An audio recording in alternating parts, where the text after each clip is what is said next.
have previous minutes, student and school presentations, parent groups, open to the public, 3 minutes per speaker. We'll have our superintendent's report, our correspondence and board comments. We will nominate candidates for the BOCES Board of Education. We will have a first reading of policies. We'll have the personnel agenda, the consent agenda. We will not be having a second executive session, and then we will motion to adjourn the meeting. We have a motion for previous minutes. Motion to approve the minutes of the previous regular meeting held on Wednesday, February 11th, 2015. Second. Comments or questions? All those in favor? Aye. Opposed? Motion carried. Do we have any students or school presentations tonight?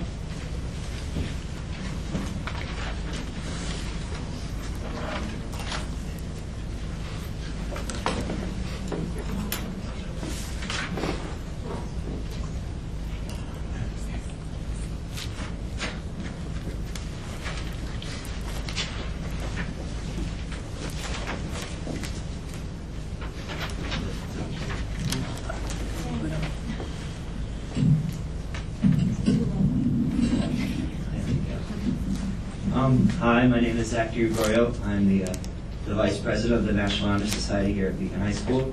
And we just wanted to let you know about our upcoming event this Friday. The National Honor Society every year tries to hold a fundraising event for veterans in our local community. And this year we're having our Valuables for Veterans, which we're having a movie night in the cafeteria this Friday at the high school. And to get in, you have to bring an unopened hygiene product. So we're collecting a bunch of items that will be donated through the Veterans Hospital to veterans. So we're showing Big Hero 6. Award-winning Big Hero 6. Oh yes, award-winning recently. And we sent flyers home with, we sent flyers to all the elementary schools and tried to get as much awareness as we could out there. So we're hoping to raise as much as we can. And yes, the whole, one of the major points that a lot of the people brought up to tell me to say when they came up here was that one of the major points is inviting the younger kids so that, bringing a hygiene product item helps them remember that, the veterans are very important, and it's helping teach that, it's not all just about coming to see a movie, we're helping with the cause, and that's the whole point. And every year they have an event for the veterans because it was a legacy project of the National Honor Society a couple years ago. So every year we try to have a legacy project with each new group. So this year we're planning on doing ours involving autism awareness, and hopefully we'll come back to you soon with our details on that coming up. And hopefully another successful project that continues to happen every year. So thank you.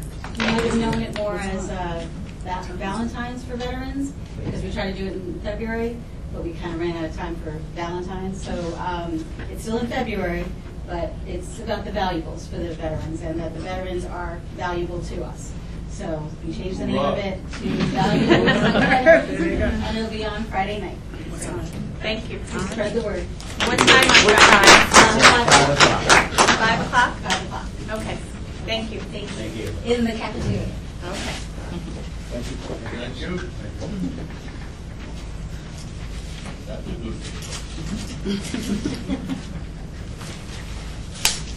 Do we have any parent groups tonight? Open to the public. Sure. Before the public gets to speak, I just want to remind everybody we do have a policy regarding public participation at board meetings. I will give a summary of it. The full policy is up there at the podium. It's also on the school district website. Just want to say that the Board of Education encourages public participation at our meetings on matters related to our operations of the board. To allow for public participation, we give a 60-minute period, 3 minutes per speaker. We typically ask people to sign up, but at our discretion, after everybody's gone who's signed up, anybody who hasn't signed up yet, we will let you speak. A couple of rules. We don't allow people to get into a dialogue with us regarding our personnel or individual students. Not so much not that we're going to stifle your comments, but that's just to protect the privacy of people. There's a lot of laws regarding privacy, especially of the students. So we don't want you to bring up particular people in our meeting. Also, it typically is not an issue, but we do ask that all speakers conduct themselves in a civil manner. And if the board feels that the discourse is not in a civil tone, it's all right to ask somebody to stop speaking. And finally, if you have any remarks, please address them to the board as a whole, because we do operate as a whole board rather than as individuals. Thank you. Ms. Orlando?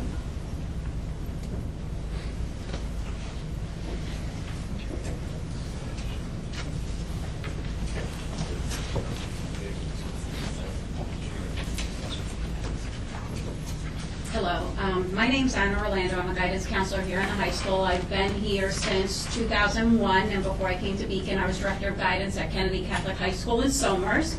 I wanted to thank the Board of Ed tonight for hiring Dr. Walkley. Based on my observations and interactions, I noticed that Dr. Walkley has clearly demonstrated leadership characteristics of an ideal and highly effective school superintendent. She has a clear vision for the district as she leads and guides us to improve educational programs. Dr. Walkley has demonstrated herself to be an instructional leader, maximizing student achievement by putting programs and resources in place to achieve these goals. She's supportive of the administrators, the teachers, the counselors, and the students. I've seen it time and time again with her interactions here in the building, and I'm very, very impressed and very happy with this. Dr. Walkley has an open line of communication and works collaboratively with us to maximize student achievement. So again, I'd like to thank you for keeping Dr. Walkley here. Thank you. Mrs. Kelly?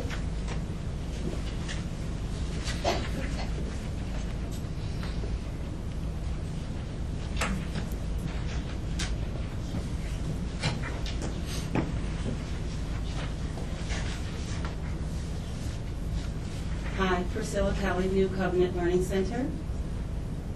I would like to also thank the board for having Dr. Walkley also. On November 17th, I attended the Open Community Forum, and it was a very good forum there. And I had inquired about some different things for our school, like, for example, the equipment that we would need to have to execute our reading program. My staff went to a training for the program, and they were trained on laptops. We were very excited about that. We were waiting for our computers. January, the beginning of January, we got a call that we can get some computers from the district. I was all excited, did not know that they were trained on tablets. When we received the computers, they had broken monitors, the keys didn't have letters, some of them did not have numbers. They had no speakers available on a reading program that we would need to have speakers. My teachers right away was very disappointed. They said we were trained on laptops, we need the mobility to move it around for our young students. My question is, why, I read that one of our, I guess it's Dr. Walker, one of our goals is to provide a safe and encouraging learning environment for all students so that they would leave the Beacon City School District prepared for college and a career. I am very disappointed that I've attended all these meetings and stuff, and I come in and I sit and I listen, and I heard that we have all this money for computers. And we get stuff that is, I have pictures of the broke down laptops that they gave us. I am very disappointed. I've spoken to Dr. Walkley, I've spoken to Mrs. Kellogg, I've spoken to Beacon High, and if you guys are saying that you're concerned about our students, it should be all students in the district of Beacon, not just the kids that go to the public school. I have a non-public school, and I've been fighting and fighting and fighting. My parents are disappointed. And I would like to get some answers because I'm tired of calling the district, not getting any answers. I have to go to the district. When I get to the district, I'm getting the runaround. I come and I support, I do what I have to do, and I just feel that can I get some answers? I have pictures of the obsolete computers that they had the nerve to send to our school, and I'm very disappointed.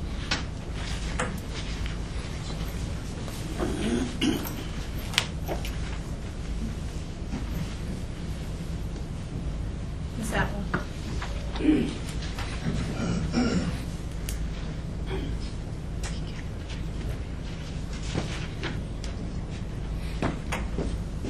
Good evening, everyone. I'd like to share a comment on tonight's appointment of Dr. Walkley as superintendent of schools. As many of you know, we have been in desperate need of consistent, effective leadership at the district level for too long now, as we have experienced and endured a continuous pattern of change with respect to district leadership over the last few years. I would concur with Mr. Zoff's comments earlier regarding the history of the search process, and I say that because I was involved along with other teachers, administrators, parents, community folks involved in all of those processes in lots of different ways in which they were done. So I concur because I have the knowledge and the experience of knowing what came about from that process. So unless you were actually there or you could speak to someone who has some information regarding that process, you can't truly appreciate what that really was. Lots of taxpayer dollars were spent in that process, and it did not turn out to be as fruitful as we would have hoped for. So it is my hope and belief that the appointment of Dr. Walkley as a superintendent of schools will allow the district to really begin to dig deep in addressing the needs of our students, as well as raising the accountability to better serve our children in the Beacon City School District, who, as we know, deserve the best education possible. Dr. Walkley has demonstrated a willingness to meet with various school and community groups in different forums, both previously, in her time as the assistant superintendent, and in her current role as interim superintendent. She has done so in a collaborative and productive manner and values the teaching and learning process as a top priority for all of our students, and supports our teachers, our administrators, and is working diligently on making change in the district.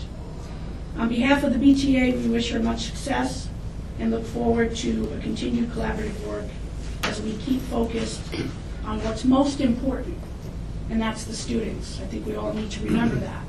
It's really about the kids. Thank you. Mr. Stark?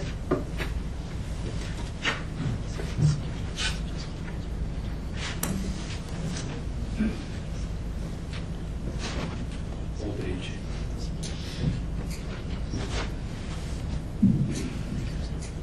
Good evening. As you know, back as far back as maybe it was October, I made a statement to the board about appointing Dr. Walkley as our full-time superintendent and addressing the issues of how the past searches never really panned out. So I was very pleased to read that the Board of Ed was going to appoint Dr. Walkley as our superintendent over the weekend. It is something that I'm very happy about. As a taxpayer, this gives the district much needed stability that it hasn't had in a very long time. Probably going back to Mr. DeCesare. This stability helps with the value of our homes, but this is only the first step. Having spoken to Dr. Walkley a number of times about programming and electives, I have great hope that we will, over the coming years, be able to expand our needs for the betterment of our students. High school programs also have an effect on our property values. The more that we're able to offer our children at the high school level, such as STEM education type programs, engineering by design, things of that nature, the better we serve our children. Other districts have these programs, we yet do not. It is unfortunate that Mr. White has misgivings about the appointment of Dr. Walkley. It is obvious that he has not fully followed what has transpired over the past several years. In fact, the first time I saw Mr. White at a Board of Education meeting was a meeting this past May just before the vote. As an administrator in another district, he knows all too well that it is not uncommon for Board of Education to appoint interns to the full-time position. Having served in district twice before, and of the 9 of you, 5 of you have worked with Dr. Walkley before, and of the current board, I know both Ms. Everett and Ms. Gasson have been to enough board meetings over the past 4 or 5 years that they feel that they've been involved also to know Dr. Walkley's input and effect that she's had on the district. So the board has had ample opportunity to examine her full body of work and to judge as well, especially when her first time around, her work on the first APPR for the district. She is what I would consider to be the consummate professional, and I welcome her aboard. Thank you. Mr. Kaba.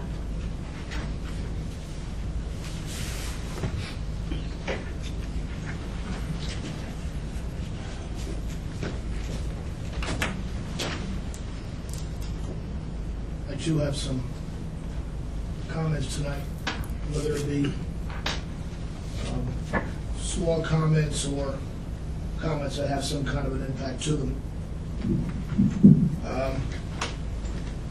I met with Dr. Walkley a while back. I don't know how long it's been now, maybe a month or 2, maybe 3.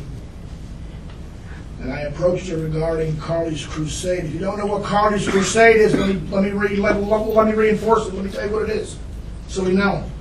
Carly Brucey was a Florida teenager cutting through the car wash on her way home from school one day. A guy from behind her approaches her. His name is Michael Smith. Michael Smith kills her a short time later, and there we have, once again, Carly's Crusade is born at that time.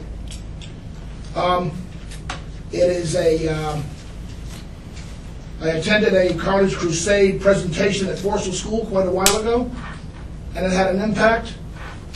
They're now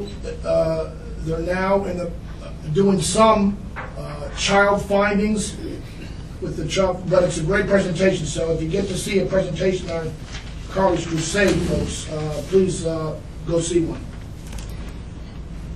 I come to a couple of the high school presentations, and I've noticed that our elementary school actors are in the background. I'd like to see them maybe have a role on stage, maybe a solo or something. They're there on stage, but they're in the background. I'd like to see them maybe come a little bit forward more and have a little bit more of more of a role with the play, more than that in the play, but in the background. I came a while back to this board with another superintendent, Gene Parr, and I presented with the guy that was doing it at the time, Al Wayas. I remember it. I came with the guy that was doing it, Bullying Project. Myself and another neighbor came with the person to present it to the school district. The superintendent here, Gene Parr, wanted nothing to do with it. I have one word for that superintendent back in the day: incompetent and inept. Why wouldn't you want to listen to someone that has a school project, bullying project, that worked for that and can lower the bullying in your school district by, I don't know what the percentage was at the time. Didn't want to hear nothing about it. So thank you for taking it out in this district and bringing it here in the district. As long as it happens, it's a great thing for the district to happen. I'd like to find out if the veterans exemption can be retro. I know we have to be a lot of numbers changing and going back. The city of Beacon's had it now for I don't know how many years, quite a while, but I'm just asking, just throwing it out there at you. Another thing I wanted to present tonight was there was a man yesterday at Millbrook Middle School. The police removed him at gunpoint. 20-year-old man at middle school at the Millbrook Middle School. He was to have said he wants the plans to come shoot up the school. You've overheard him say it. Now I know we have cosmetics here with cameras, lighting outside, how much crime is our cameras picking up. I like to come down and witness some video in the schools here. If anything's fighting going on, I like to see some of that video footage. As a member of the public, we're allowed to see that video footage. Thank you for your time.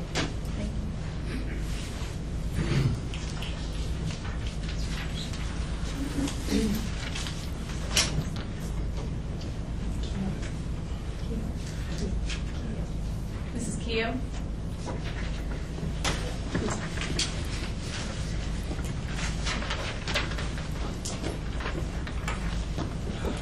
Good evening. My name is Mary Keough, and I'm a kindergarten teacher at South Avenue School. I would like to take this opportunity to congratulate Dr. Walkley on her appointment as superintendent. I would also like to thank the board for recognizing the stable leadership that Dr. Walkley has brought to our district. As a teacher in my 7th year here at Beacon, this is the first time for me that I have seen the type of collaboration that is needed in supporting our students' education. I find Dr. Walkley to be fair, honest, and truly invested in our students and our district as a whole. I'm looking forward to working with her, and again, much congratulations, Dr. Walkley. Thank you. Thank you.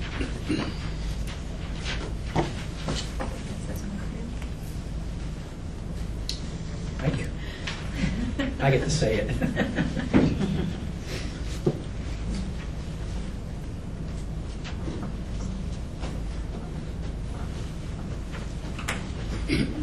Just two areas of comment. Mike Reel here in Beacon.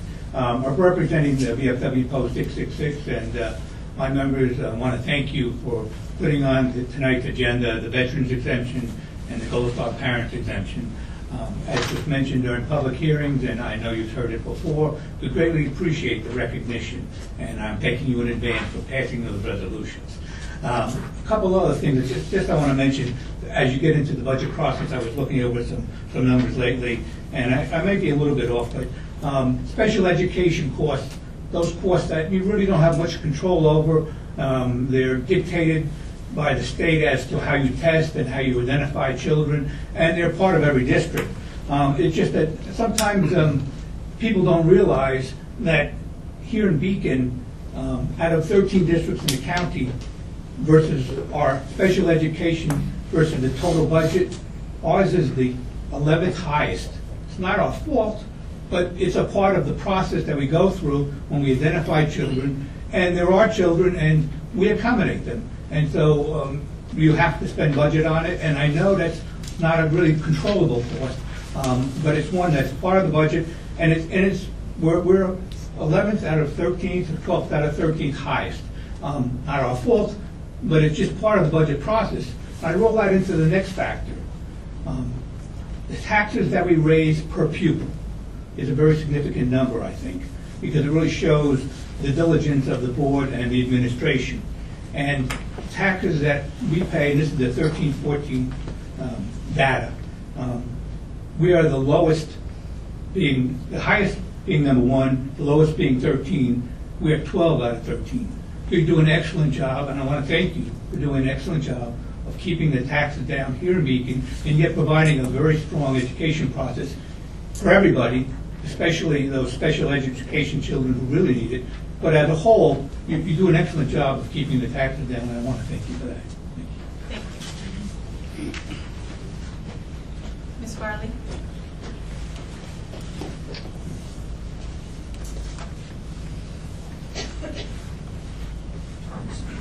Good evening, Board. I also wanted to echo my congratulations to Dr. Walkley. Being a county legislator, human relations commissioner, NAACP member, I have to tell you that I truly appreciate her just stepping in and saying that she will be committed to our students for the next couple of years. With everything that the school has gone through, losing superintendents early in their contract, and she knows what she's getting into, and coming in from retirement. You know, I really congratulate you, because that shows a great character. You could have fled after the interim position, but you've not only shown great leadership, but you've actually made a lot of implementations moving forward that has bridged the gap and brought our students closer together. One of those things was the Care and Culture Committee, so that we're going to be meeting monthly to learn and try to see what we can do as far as bridging the gap in the culture with our students. The other one was meeting with superintendent in regards to implementing the bullying awareness and prevention program, which is a phenomenal program, which is not just something that you do overnight, but it's going to be implemented and hopefully within the student handbook as well. Those are some of the most, you were just taking the steps to move forward. And we couldn't take those steps to move forward without having a superintendent committed to being here. Had she had left, we would be back at ground zero yet again in the summertime, and we'd be starting all over again. And we don't really want to do that because our kids want stability, and they look to us for stability. So, again, I congratulate you. But I also wanted to just ask to make a recommendation. When I did speak with Dorwood last year around April and March, I did speak with him in regards to trying to be part of the current grant that was for the Liberty Partnership programs. The current person that's in now is Melinda Martinez. You can go to the marist.edu, look at all the programs that they have currently that we should be a part of, which would be the Bridge program, the Liberty Partnership programs, the Upward Bound programs. I am currently one of the alumni of Upward Bound, so you know it does work. Having an opportunity to be part of a college campus during the summertime gives great expectations for students to go ahead and continue and go to college. And currently right now, Kingston, Orange County, and Poughkeepsie are part of those programs, and we also can be included in their current grant as long as someone is there to advocate on our behalf for the city of Beacon. And that's one of the things that I hope that the Board of Education can strongly encourage this year as being part of those programs. Also, I wanted to just acknowledge that this was African American History Month, and I just wanted to just also have a suggestion that throughout the year, even starting in September, that all cultures be acknowledged during the school year's 9 months at the school.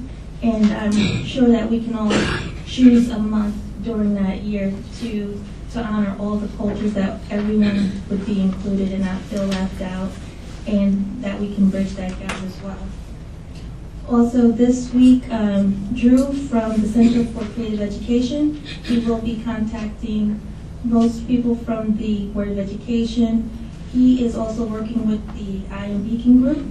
This July, he's going to be doing Let's Move Beacon, where you go on his website, which is the Center for Creative Education. He has a Facebook page. He gets kids together from Dutchess County, from all the school districts. They learn like a dance move, and they do it all together. It's about encouraging kids to be active and have fun. And currently right now, he's had a scholarship-based program at the Center for Creative Education since about September, and he's located at 464 Main Street. All he really needs is students. So we do have a couple of kids from the high school, some from the middle school, but in order for the programs to sustain itself, we need students. We need them to know that there are youth programs for students from 7 to 14 and up in their teen years. We always talk about how there's nothing for teens to do, but when we do have programs and we don't have any attendance for students, we just have to make them aware, and we also have to make the parents aware that there are some programs out there that are not going to cost them anything out of pocket, that all they need to do is just sign their child up. So I just wanted to let you know, and again, thank you, Dr. Walkley. Thank you. Mr. Bug?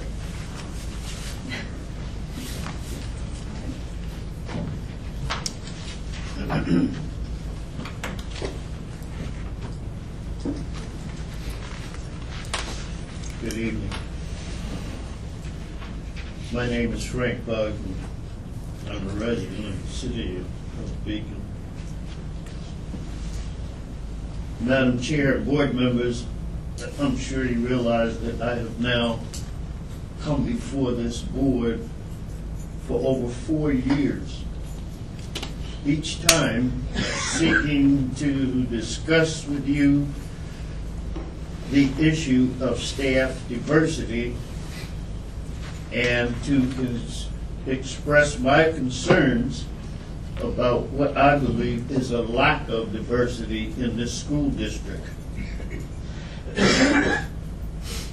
This lack of diversity and its impact on the education of all BCS students, and additionally, the inability to be able to find a way to resolve what is an obvious lack of diversity in the Beacon City School District, is very deprivational to not only the students, parents, but also the community. If you will remember, it was in 2011 I first came before this board citing data from your own website indicating that only 5 of 266 instructors and administrative staff were minorities. This is in a school system where 52% of the students now are minorities. Since that time, I've continuously appeared before you, sometimes unprofessionally or raucously, for which I now apologize. But I've always been seriously willing to talk with and assist in whatever way I could to address the situation publicly acknowledged by this board itself.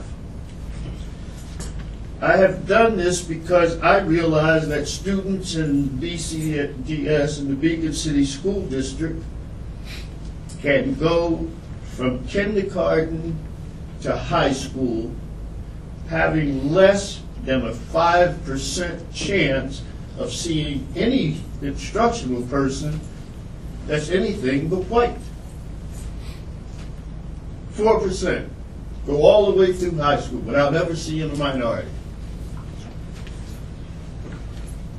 Students of all ages and races must be aware of diversity in a country, a state, and a community that is as diverse and ever-growing as ours. So I am compelled to ask you again, how can students in the Beacon City School District learn or experience diversity in a school district with so few minority instructors? Part of the justification for my continued pursuit of greater diversity lies in a 1999-2000 Pew Foundation survey conducted in conjunction with Northeastern University. In 2001, they released the results of their survey of 123 public schools where minority staffing was within 5% of the minority enrollment. The most significant findings in that study were as follows. In those schools, minorities had higher than average grade performance. 2, there were less behavioral incidents and dismissals of minorities than other area schools. 3, they found higher than average attendance rates in those schools. And 4, that there were less dropouts. But equally as important, they found that there was no measurable decline in the performance of non-minority students.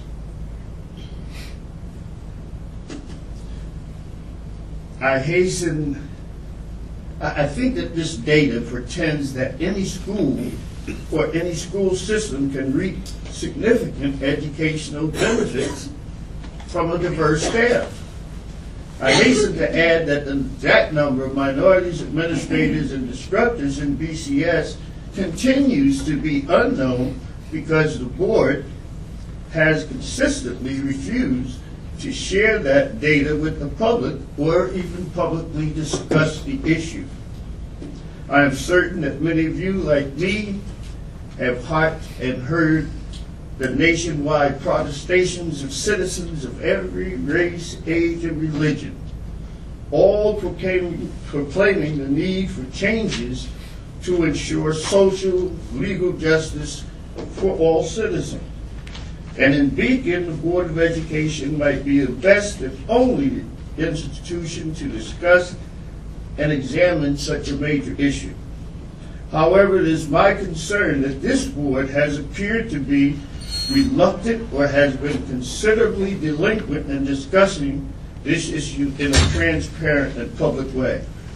As the leaders and policymakers for an education system, you are looked upon by the citizens of this school district as responsible for enlightened leadership on this and many other issues. And I have to say, I'm also very much aware of the difficulties faced by not only this Board of Education, but a number of others in trying to bring minority staff to their schools. However, Madam Chair, I hasten to remind you that in 2011, when I presented that startling data, it was you who said, yes, and I quote, yes, we have been very negligent in addressing this issue. So for that reason, I'd like to conclude by asking several questions. One is, what has the board done to rectify this issue, this situation in regards to the lack of diversity? Has there been anything done to provide leadership in the school system and the community to address this vital issue of diversity? And if not, could you please explain to me, as well as the rest of the public, why not? I would lastly like to ask, since I have been asking this for a number of years now, is trying to determine what the actual ratio is of minority to white staff, but have been consistently denied access to that information. So therefore, one of the reasons, my last question tonight is, may I have a copy of the redacted data contained in the most recent report, EEOC data report, which was submitted? And if I am denied access to it, could you please provide for us some kind of legal reason why I, as a citizen, taxpayer, am not entitled to that information? I thank you. I'll wait for your response. That was the end of our list of speakers. Was there anyone else that wanted to speak tonight? Dr. Walkley, will you answer which questions you can?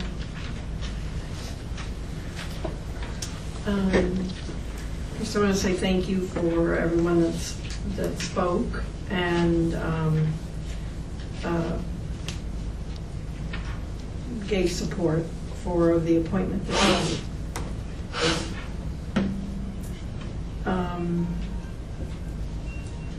I do want to say it is the first time that I've heard that the computers were in disrepair, and I will follow up and find out a little bit more about that.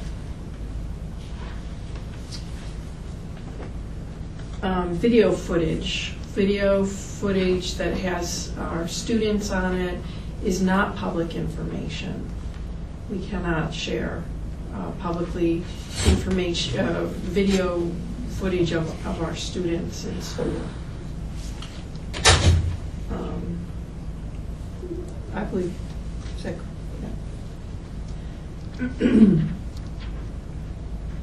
I did have an early conversation with Melinda Martinez, and I will contact her again, because at the time when I contacted her, I think maybe even you first spoke about that. We were too late for this part of the grant. but I will speak to her again because it is a wonderful opportunity to be a part of that particular grant. And also, if you, April, could give me some more information about the dance program, and we'll take a look at that, if that's a not-for-profit, if we can share that through the school district.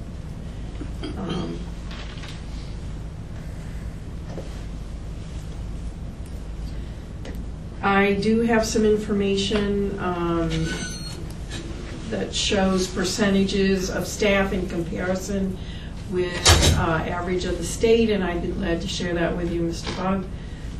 And I will take a look into the EEOC. I know that there is some restriction on that information from the federal level, and so I'll take a look at that, and then whatever's left over it can be shared. That can be shared based on the the federal guidelines. I'll be glad to share that information with you. That's all.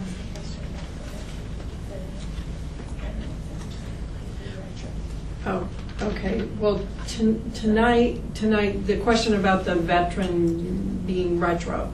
Tonight, the proposal is to, from going forward. We don't know if it can be. I don't think it can be. Retro. No. Okay. Can't be retro. Okay, thank you. Before you go, could I follow up with a question in regards to the answer? I'm sorry, Mr. Bug. Because my questions haven't been answered. Right, you had additional questions that I believe were aimed more towards the board, and for Yes, that, one that I put to you specifically, because I quoted you as saying that, yes, you saw this as a problem, the lack of diversity, and I'm asking the question, what have you and the board, or has anything been done to address that issue, that negligence? Okay, two things. Mr. Bug, we initiated a new policy to avoid this type of conversation during a meeting. You asked questions, of which I wrote them down, and intend to give you a prepared response. I will not speak off the cuff right now, but I will have a response to your questions at our next meeting.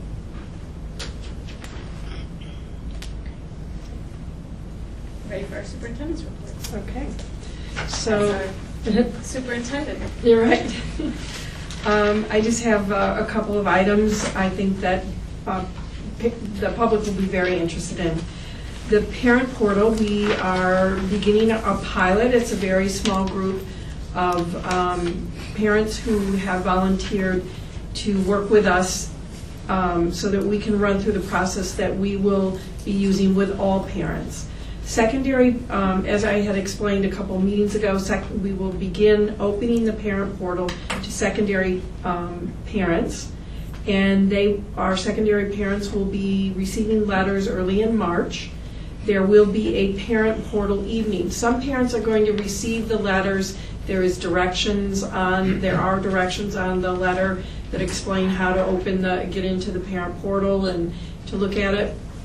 We will hold a parent portal evening so that any parent who received a letter is welcome to come. There'll be a short video that will give them more information about navigating the parent portal. And if they haven't yet opened the parent portal, we will have people available to sit with them so that they can open right on a computer right then and there and have their login. So that night is going to be March 10th at 7 p.m. We'll be here at the high school in the theater.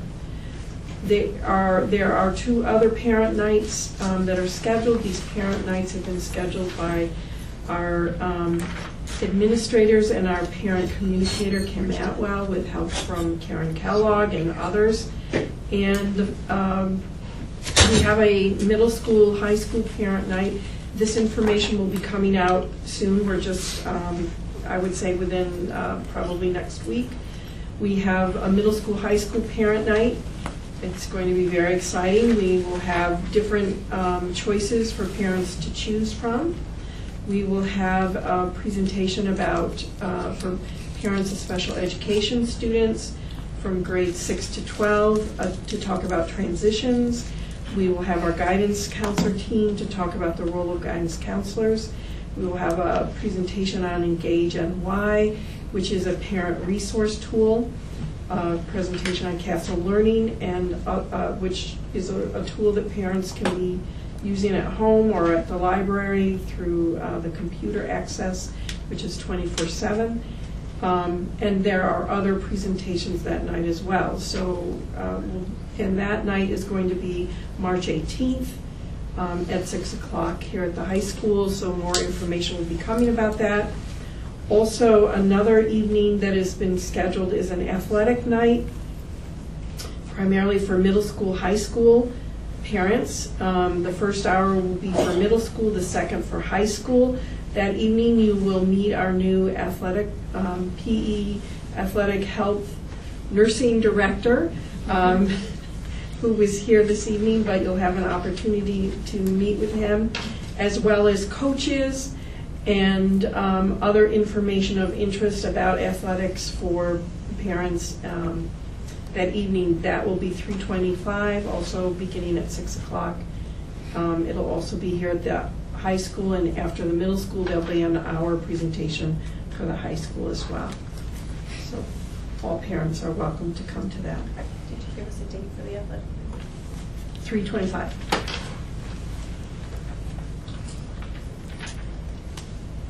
That's it. Do we have any board comments tonight?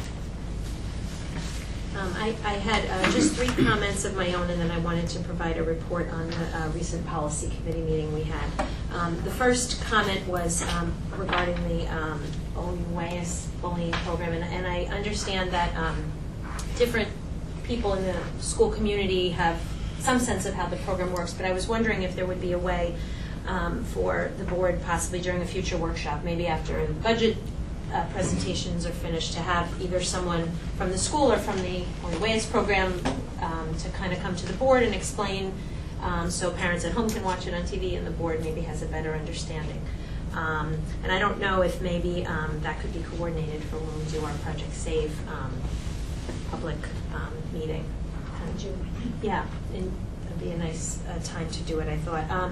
The other question I had was, I couldn't find the date, but I know that when the technology budget was presented, I had asked if we could get a copy of that, and that was something that I don't remember if I received, so I'm wondering if maybe that could possibly be resent. I think a lot of the slides weren't on. The technology budget is on the website. It's on the website yes. now, all the pieces, not just the. My understanding, in fact, I will check as thank well, but his numbers were on. And then the 2 presentations this evening will be put on tomorrow. Those so 2 I had on the board docs, but I was just wondering. Okay. And then the third thing I wanted to just bring up, and this was something that one of the speakers mentioned, and this was a question I had asked a while back regarding, and I think Anthony talked about this, the Smart Schools Act, and I think it was rather confusing in the newspaper with regard to the way that funding works. And when you read it in the newspaper, it looks as if the district is being given a chunk of money to use for technology in any way they see fit. And I know that was clarified, that there are many regulations, and those regulations haven't even been released yet. So at this point, it's coming, I guess, at some point in the future, but there will be regulations on how the money can be spent, and all of the items that are purchased have to be approved under this act. So I know people have been asking about technology, so I thought I'd just clarify. So we had a policy committee meeting on February 19th. So I know the policies are available, I believe, here tonight. They're available on the website. If you go into the board docs section, they're in there. At our meeting in December, we reviewed one policy. It took us the whole meeting. We spent about 2.5 hours on one policy. It required a comprehensive review. At this meeting, we reviewed 26 policies. So these were policies, and people who've been watching know that we have a new service we're using through the New York State School Boards Association that's going through our policy book and helping us update. And there are different types of updates. Some are updates required by law, and some are just recommended updates. We're also sort of renumbering some of our policies to get them aligned in a little bit different way. There are a few that I wanted to touch on. If any board members had particular questions on any, I do have notes on all the changes. There were 7 policies we reviewed that we didn't change at all. There were 3 we reviewed that were related to changes in federal law or state law that we had to change. There were a few new policies, 5 new policies, and then some we already had that we just tweaked a little bit. There were 3 I wanted to call people's attention to. So the first one is a policy that we'll be reading for the first time tonight and again at our next meeting about meeting procedures. So this is policy 2350, and this will change the way the board agenda runs a little bit. So in the policy, it lists all the parts of the agenda, and we're going to be adding a new policy called 2341. So on our agenda now, we have a personnel agenda section, and we have a consent agenda section, and we have a previous minutes section. So those 3 will sort of meld into one consent agenda. And the way this will make the board function a little differently, and Mike, correct me if I make any errors on this, is that in the past, if a board member wanted a particular item removed for discussion, because typically at the beginning of the agenda, the president calls for a motion and a second, and then she or he will say any comments or questions, and then we move on. And if a board member wanted an item removed from that agenda, they would have to motion, have a second on the motion, and then that item would be pulled. The way the new format will work is that any board member can request any individual item to be pulled from the consent agenda, which will include the personnel agenda as we know it, the consent agenda, and the previous minutes. That person can just request it. It doesn't have to be a motion or a second. And then the board will vote on the full consent agenda minus whatever items individual board members wanted to have pulled, and then they could ask their questions and vote on that particular item separately without having to go through the process of a motion and a second to pull it. And so that was one way that our agenda will look a little bit different. We also removed a portion called correspondence from the list of items that we address in our agenda. So those were the 2 of the policies that we'll be voting on at our next meeting that were changed. There's also a policy that the policy committee would request that the board waive the second reading, and that we would propose that it be approved this evening, and that is policy 2120.1 regarding candidates and campaigning. And there's a little bit of a change that was made to this. Currently, candidates who would like to run for the Board of Ed are required to have notarized paper with 100 signatures. That piece has been removed from the new policy based on just some changes through the New York State School Boards Association reviewing our policy, saying that really wasn't necessary. However, since this is the time period that candidates may be coming forth to request paperwork or trying to get signatures, we wanted to move that date of approving that policy up so we wouldn't have a situation where some candidates may need notarizations. May I just clarify, the requirement to get the number of signatures is still there, it's just they don't have to be notarized. Right, so they'll still need the 100 signatures, but the paper itself doesn't have to be notarized. And so we were in hopes of approving this before any packets were going out. We were hoping that the board would consider approving that tonight. So if anybody had questions on any of the other 23 policies, I'm happy to answer them. But otherwise, the committee did review them. And I believe that was all. Thank you. Any other comments? I just want to mention, for the sake of the public than to the school board, and our assistant superintendent of business did refer to the fact that we do not know what our state aid figures are yet. I would encourage people to write to the governor. Typically, what happens is the governor presents his budget, and as part of that, there's guidance in there as to what the state aid that we'll get for our district, and over roughly half of the money that we need to run the schools comes from the state. So it's an extremely important number for us. This year, the governor, when he released his budget, did not give us any guidance as to how much aid any of the districts in the state would get.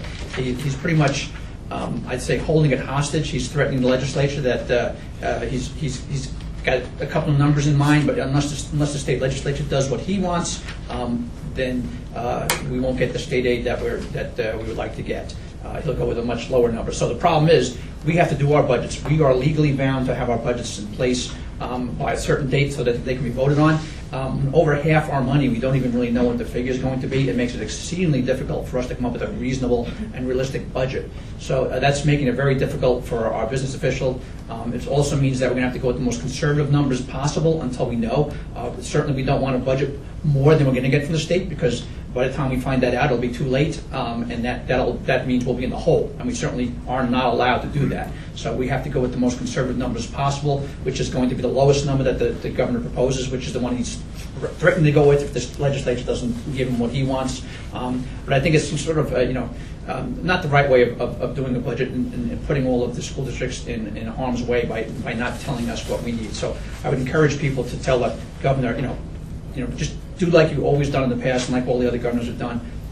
Put your proposal out there, have it debated. Don't make it a threat with the legislators. I mean, that's not really the right way for government to operate. I don't think we have any of our contacts on our website for the governor or any of our legislators. I think maybe that's something we could put out there so that any member of the public who does want to email or write a letter has the contact information. I mean, I think it would be a good idea to put that on our website.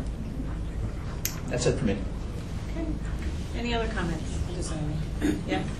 The committee on creating a culture of care and respect is meeting tomorrow at 7 p.m. at the district office. So we are a part of the group to strategize on the dropout rate and dropout prevention. So anyone interested in joining our group, Dr. Walkley and myself partner together to try to pull everyone together. You're more than welcome to come.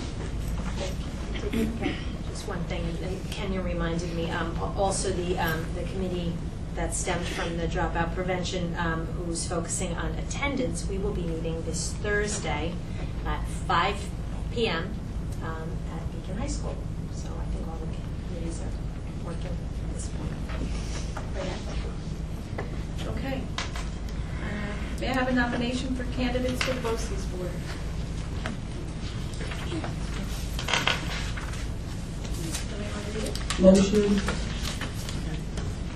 Motion to nominate Dale Culver Webertuck and Edward McCormick Arlington as candidates for nomination and re-election for 3 years for the Dutchess BOCES Board of Education election to be held on April 21st, 2015. Second. Comments or questions? All those in favor? Aye. Opposed? Motion carried. So for the first reading of policies, Mike, what do we need to do here? It's listed on the agenda. It's not a resolution, is it? No.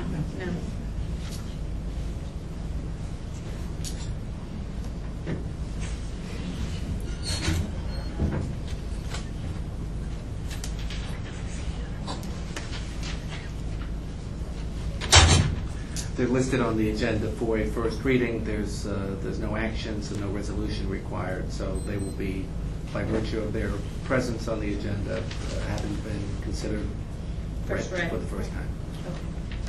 They are available on the district's website also. Thank you. May I have a motion for the personnel agenda? Motion to approve the personnel agenda items A through L as attached. Second. Comments or questions? All those in favor? Aye. Opposed?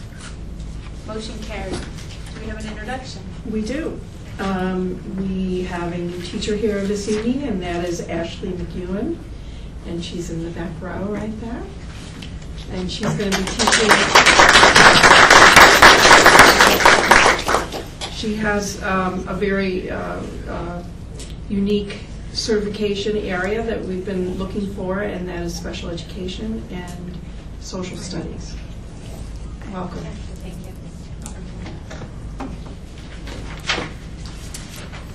Before we move on into the consent agenda, I just want to point out something for video's sake that is included on the consent agenda.